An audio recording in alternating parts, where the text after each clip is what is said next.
사람이 살면서 손을 대야 될 것이 있고 손대지 말아야 될 것이 있어요. 그래서 오늘 낮에는 성도들이 손대지 말 것, 이런 제목으로 성도들이 특별히 구별해야 될 것이 무엇인지를 상고하면서 은혜를 나누고자 합니다. 오늘 본문의 배경을 보면 하나님의 법궤가 기락여 아림 아비나답의 집에서 40년 넘게 방치되어 있었어요. 믿음의 사람 다윗이 그것을 볼 때에 가슴이 너무 아프지요. 자기는 백향목 궁에 거하는데 하나님의 법궤가 기락여 아림에 있을 때에 그 하나님의 법궤를 다윗 성으로 옮기려고 준비를 했는데 많은 인파가 모였습니다. 그런데 법궤를 메고 가야 되는데 법궤를 메지 않고 편하게 가려고 수리에다가 싣고 가다가 아라우나의 타작마당에 와서 막 소들이 뛰니까 덜컹덜컹 소리가 뛰니까 법궤가 떨어질 것 같아요. 근데 우사가 법궤를 붙잡았는데 복을 받아야 되는데 복을 받지 못하고 우사가 거기서 죽사합니다. 죽음을 당합니다. 여기 우리가 성경 읽을 때 참 오해가 가는 것이 법궤 떨어지지 말라고 붙잡았는데 왜 죽었느냐 이거예요. 우리 성도가 손을 대야 될 것이고 대지 말아야 될 것이고 정말 우리가 구별해야 될 것을 구별해야 되기 때문에 그것을 우리에게 보여주고 있거든요. 그러면은 성도들이 손대지 말아야 될 것이 뭐냐? 첫째는 성물에 손을 대지 말아야 될 줄 믿습니다. 오늘 본문에 우사가 싣고 가는 법궤가 떨어질까 봐 붙잡았는데 왜 죽음을 당했느냐? 한마디로 말하면 법궤는 성물이기 때문입니다. 성물에는 아무나 손댈 수 없기 때문에 성물에 손을 대다가 그가 죽음을 당했어요. 민수기 4장 15절 하반절에 성물을 만지지 말라 그들이 죽으리라. 해막 물건 중에서 이것들은 고아 자손이 맬 것이며 법궤를 옮길 때는 반드시 고아 자손들 레위족들이 법궤를 메고 가야 되는데 수리에 싣고 가는 이 자체가 잘못되었고 차라리 법궤가 떨어지더라도 붙잡으면 안 돼. 그런데 이 우사가 법궤를 붙잡았다가 우사를 당하고 죽을 수밖에 없었습니다. 사무엘상 1장에 보면 홈리 비나스가 하나님의 성물을 훔쳐먹고 전쟁터에 나갔다가 피를 토하면서 전쟁터에서 쓰러지고 법궤가 빼앗겼잖아요. 그 법궤가 블레셋에 갖다 놓은 곳마다 다곤 신상이 무너지고 깨어지고 막 재앙이 임하니까 블레셋 사람들이 법궤를 돌려보낼 때에 블레셋 사람들은 이방 사람이잖아요. 레위인이 아니잖아요. 법궤를 밀 수 없잖아요. 그러니까 수리에다 싣고 돌려보내는데 그것이 도착해가지고 기락여 아림에 아라우나의 기락여 아림에 와서 아비나답의 집에 40년 넘게 있었다. 그러면 지금 좋은 목적으로 지금 현재의 법궤를 모셔오지만은 그러면 정말 제사장들이 법궤를 메고 레위인들이 메고 와야 되는데 메고 오질 않았어요. 오늘날 성물이 뭐냐? 오늘날 성물은 하나님께 드리는 11조가 성물이고 하나님께 당연히 드려지는 성물을 우리가 하나님께 드려야 되는데 그것을 구별하지 못하면 그것이 우리에게 불행이라는 것을 가르쳐주고 있습니다. 자, 말라기 3장 한번 다 같이 찾으시겠습니다. 말라기 3장 7절 8절 한번 읽겠습니다.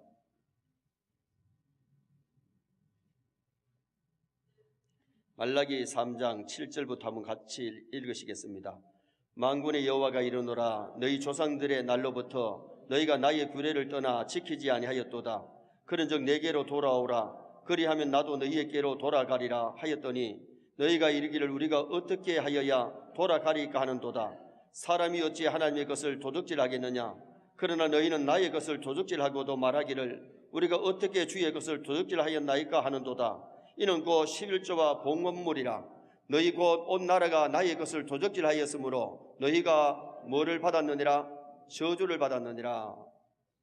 11조와 봉헌물을 하나님께 드려야 되는데 이스라엘 백성들이 11조와 봉헌물을 드리지 아니함으로 이스라엘에 뭐가 임했느냐? 저주가 임했어요. 우리가 성물을 손대면 절대로 나에게 복이 안 되고 불행이 와요.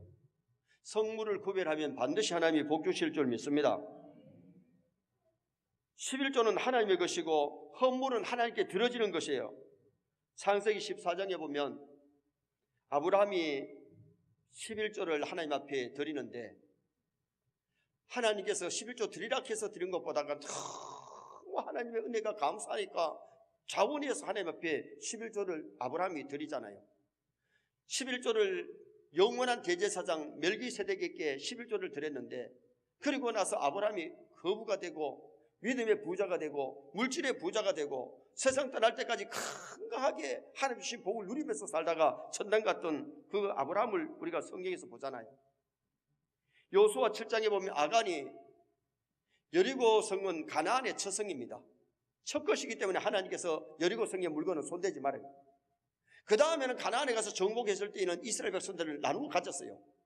그러나 첫 성 여리고 성은 하나님의 것이기 때문에 손대지 말라 그랬는데 신할산 외투 한 벌과 금덩어리 은덩어리를 훔쳐가지고 장마석에 숨겨놨다가 제비 뽑아가지고 그 아간이 들키고 그리고는 그 가족들이 악을 골짜기에서 죽음을 당한 사건이 그 바로 여리고 사건 아닙니까?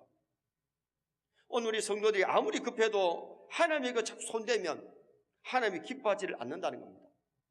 구배를 하면 하나님께서 우리에게 30배, 60배, 100배만 아니라 1000배, 10,000배로 채워주심을 믿으시길 바랍니다. 이 믿음이 없는 사람들은 하나님의 것을 구별하지 않아요. 성물을 구별하지 아니하고 하나님의 것을 막 손대고 내 마음대로 쓰는 그런 사람이 많잖아요.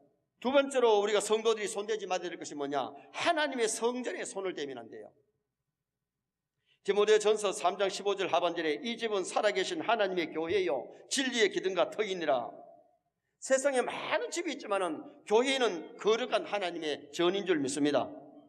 그래서 성전이라고 말을 하는데 성전을 가꾸고 교회를 부흥시키는 데 쓰임받아야지 교회를 어지럽히거나 교회를 파괴하는 데 쓰임받으면 그것은 불행이라는 겁니다. 그래서 성도는 성전을 멀리하지 말고 성전을 가까이 해야 되고 교회 부흥에 쓰임받아야 될 줄 믿습니다.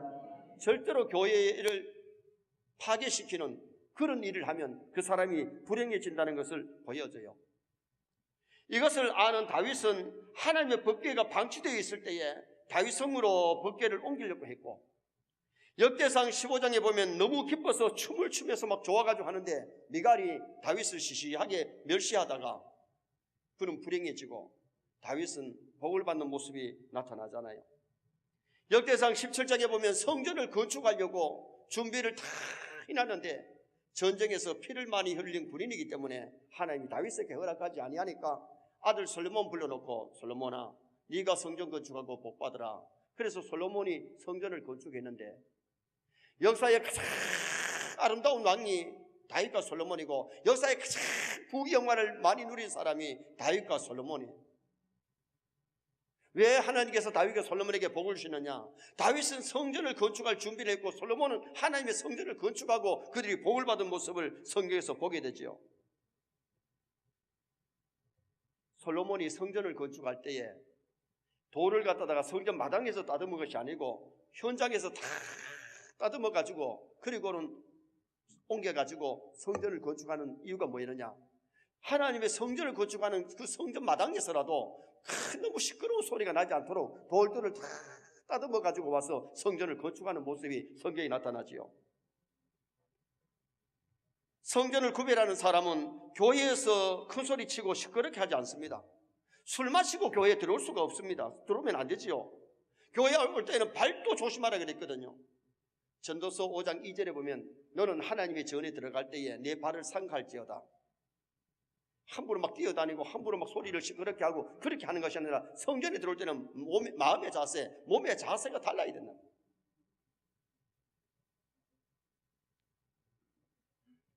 마가복음 11장 17절에 보면 예수님께서 성전에 들어가셨을 때에 2번이나 성전 안에서 성전을 청결케 하신 사건이 나오잖아요. 소 팔고 양을 파니까 막 다 상을 뒤엎고 소 다 쫓아내고 양들 쫓아내고 장사하는 사람들 다 쫓아내면서 예수님이 뭐라 그래요? 내 집은 만민의 기도하는 집이라. 하나님의 기도하는 집, 거룩한 전에서 소 팔고 양 팔고 그것이 잘못됐기 때문에 다 쫓아내시는 모습이 성경에 나타나지요. 사람의 생각으로는 예비군 훈련 장소도 좀 빌려주고 운동장으로 막 쓰고 그러다가 주일날 예배되면 되지, 그렇게 생각하는 사람들이 있는데 저는 그거 반대예요. 하나님의 전에서는 하나님 앞에 예배하고 하나님께 찬양하고 하나님께 기도하고 하나님의 기도하는 집이 되고 찬송하는 집이 되고 거룩한 집이 되어야 되는데, 아무렇게나 사용하는 것은 하나님이 기뻐하시지 않잖아요. 하나님 기뻐하시면 그렇게 해야 되죠. 교회가 장사의 소굴이 돼서는 안 되지요. 강도의 구원이 돼서 안 되지요.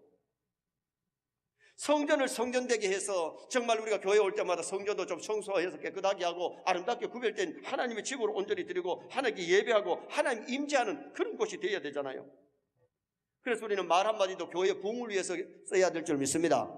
교회를 파괴시키는 그런 언행심사가 하나님 보시기에 아름답지 않는 거죠. 울산의 어느 교회 청년들이 교회에 무슨 반감이 있었는지 모르지만은 돌을 들어서 교회 막 지붕에 던지고 유리창을 깼는데 그렇게 하던 청년이 며칠 후에 언덕에서 떨어져 가지고 물구덩이에 완전히 처박혀서 나오지를 못하고 죽었어요. 그게 우연입니까? 하나님을 업신여기고 하나님의 교회에다가 막 유리창을 깨고 돌을 던지고 그건 하나님 기뻐하시는 일이 아니잖아요. 더구나 불신자가 그랬다면 오늘 우리 신앙인들이 하나님의 전을 가꾸고 교회를 부흥시키는 데 쓰임받아야 되지, 교회를 멀리하고 교회를 떠나거나 그런 불행을 자초하는 거잖아요. 그래서 서인의 성도들은 하나님의 전을 멀리하지 말고 교회를 가까이 하시기를 바랍니다. 교회 부흥을 위해서 기도하고 부흥을 위해서 쓰임받으시기를 주님의 이름으로 축원합니다. 세 번째는 성도들이 구별할 것은 성일을 손대지면 안 돼요. 성일을 구별해야 돼요. 성일은 거룩한 날, 구별된 날, 내 날이 아니고 주님의 날이에요. 일주일에 6일은 우리 육신을 위해서 일하는 날이라면 일주일의 첫날은 주님의 날, 주님의 뜻에 합당하게 써야 된다는 거죠. 그래서 마가복음 2장 28절에 인자는 안식일의 주인이니라. 주일의 주인은 주님이신 줄 믿습니다. 그래서 이 주일을 우리는 일요일이라 그러지 않고 주일이라 그래요. 일요일은 일반 세상 사람들이 노는 날, 쉬는 날이고 우리 예수 믿는 사람은 주님의 날로 구별하여서 거룩하게 사용해야 되기 때문에 주의 날, 성일, 거룩한 날이라 그러죠.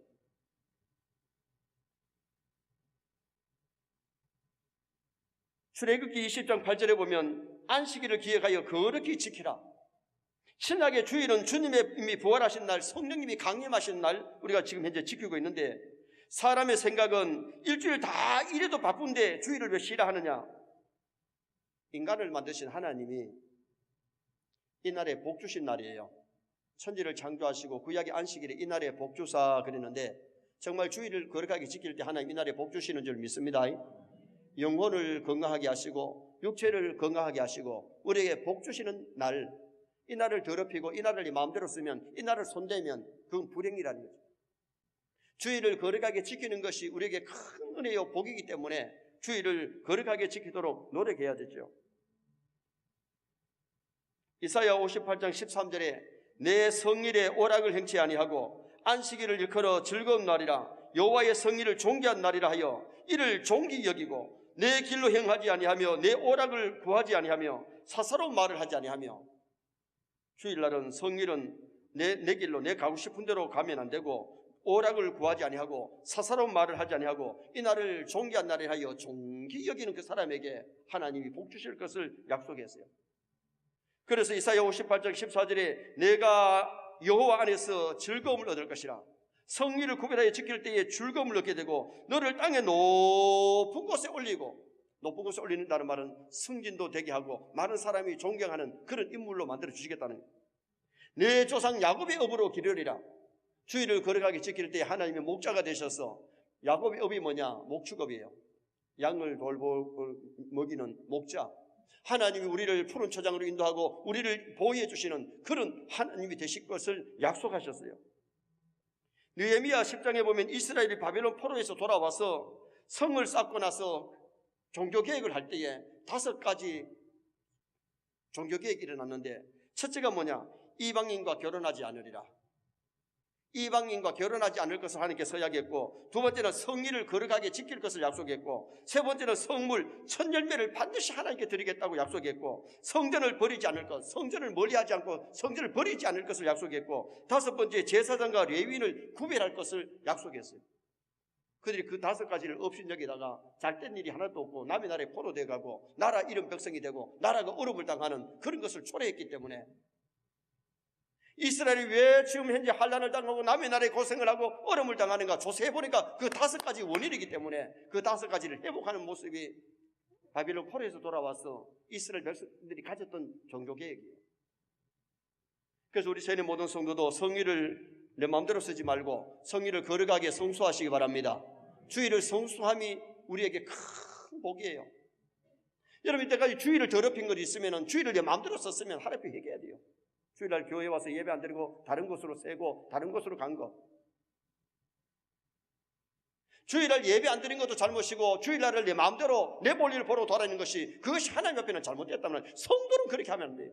불신자 지옥 백성이야 지 몸대로 쓸지라도 하나님을 두려워하는 하나님의 백성은 성의를 구별할 때에 이날에 은혜 받아서 영혼이 잘 되고, 이날 쉬면서 우리 육신이 건강해지고 하나님께서 이날에 우리에게 복을 주시기 때문에. 마지막 네 번째는 성직자에게 손을 떼면 안 됩니다. 열왕기상 13장에 보면 여로보암 왕이 하나님의 성전에 가서 제사를 드리려고 하니까 하나님의 사람이 말립니다. 이러면 안 됩니다, 왕이요. 이러지 마세요. 그러니까 화가 나가지고 저 사람 잡아라! 손을 들었는데 이 손이 뻐덕손이 돼가지고 안 내려옵니다. 왜 그 손을 뻐덕손덕이 했느냐? 하나님의 사람에게 함부로 말하고 함부로 손을 들다가 그가 이 뻐덕손이 된 것은 손댈 때가 있고 손대지 말아야 될 것이 있음을 보여주시는 교훈 아닙니까? 오늘 본문에 우사가 죽은 이유가 밖에 레위인들이 옮겨야 되는데, 우사는 베냐민 지파예요. 레위인이 아니에요. 거기에 원래 가담해서 안 될 사람인데 끼어든 사람이잖아요. 그럼 다시 말하면 몰건한 거지요. 그래서 15장 20절에 가면 레위 사람 외에는 여호와의 계를 맬 수 없나니, 레위 사람 외에는 법궤를 매야 되는데 아무나 매도 안 되고 수리에 싣고 가는 그 자체가 잘못됐잖아요. 보세요. 다윗도 레위 지파가 아니잖아요. 다윗은 무슨 지파예요? 다윗은 유다 지파예요. 그렇기 때문에 다윗은 거기에 계에 손을 안 대잖아요. 앞에서 춤을 추고 앞에서 인도는 해도 지휘는 해도 다윗이 직접 하질 않잖아요. 왜? 자기가 레위인이 아니니까. 다윗은 유다 지파거든요. 하나님이 구별하신 주의 종들을 선대함이 복이고 멸시하면 자신에게 불행해지는데, 마태복음 10장 41절에 선자의 이름으로 선자를 대접하면 선자의 상 주실 줄 믿습니다. 그래서 냉수한 글이라도 그 상을 잃지 않는다고 말씀했고요. 갈라디아서 6장 6절에 보면 가르침을 받는 자는 말씀을 가르치는 자와 모든 좋은 것을 함께 해라. 함께 할 때에 자신에게 복이 되고 하나님 복 주실 것을 약속해 주셨어요. 그래서 우리가 특별히 교회에서 성령에 이바지하는 부교육자나 전사님들에게라도 우리가 함부로 말하고 함부로 대하면 안 돼요. 그건 보름이 아니에요. 이 손댄다는 것은 이 단순히 손만 아니고 말로 손댈 수 있고 말로 터치할 수 있잖아요. 그렇기 때문에 우리가 정말 조심해야 되죠. 미리암이 모세가 구스 여자를 취했을 때에 어떻게 하나님의 사람이 구스 여자하고 결혼하느냐, 그래가지고 입을 따가지고 막 이 빵가를 찢다가 갑자기 한센병이 올라가지고 그 미리암이 한센병 걸려있는 동안 이스라엘 백성들이 전진하지 못하고 수독해 있는 그 모습이 성경에 나오지요. 자기 동생이라도 하나님이 선자로 세웠는데 함부로 말하고 함부로 행동하다가 미리암이 거기에 어려움을 당하는 그 모습이 성경에 나타납니다. 열왕기하 2장에 보면 엘리사가 베델을 지나가는데 젊은 아이라 그랬으니까 아이라 해도 되고 청년이라 해도 되는 청소년이 있죠. 청소년 42명이 나와가지고 대머리에 올라가라, 대머리에 올라가라. 그 말이 뭐세요? 너희 선생님 엘리야는 하늘로 성전이 있는데 니도 성전하라, 니도 올라가라 그 말이에요.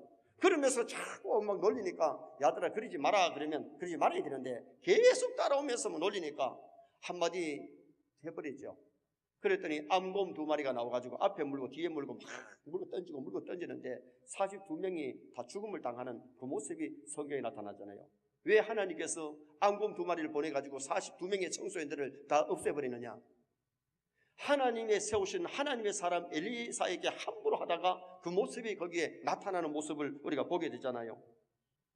그런데 사도행전 10장에 보면 고넬로가 베드로를 청해서 말씀을 들으라 그랬을 때에 자신이 로마의 주계장이지만은 베드로가 왔을 때 큰 절을 하면서 깍지지 대했을 때에 그 가정에 베드로가 와서 말씀 전할 때에 하늘에서 성령이 막 내려오시고 온 식구들이, 온 가족들이, 거기에 모인 사람들이, 친구들이 다 성령 충만 받는 그런 역사가 일어나게 됐잖아요. 오늘 우리가 성도가 구별해야 될 것, 성도들이 손대지 말아야 될 것이 뭐냐? 그것을 상고했는데 성물을 우리가 구별해야 돼요. 하나님의 것은 아무리 내가 힘들어도 그것에 손대지 말고 구별해야 되고, 성전을 구별해야 됩니다. 성전을 가까이 하고 성전을 사랑하고 교회 부흥에 쓰임 받아야 됩니다. 성리를 구별해야 됩니다. 주일을 성수할 수 있도록 몸부림치시기를 바랍니다.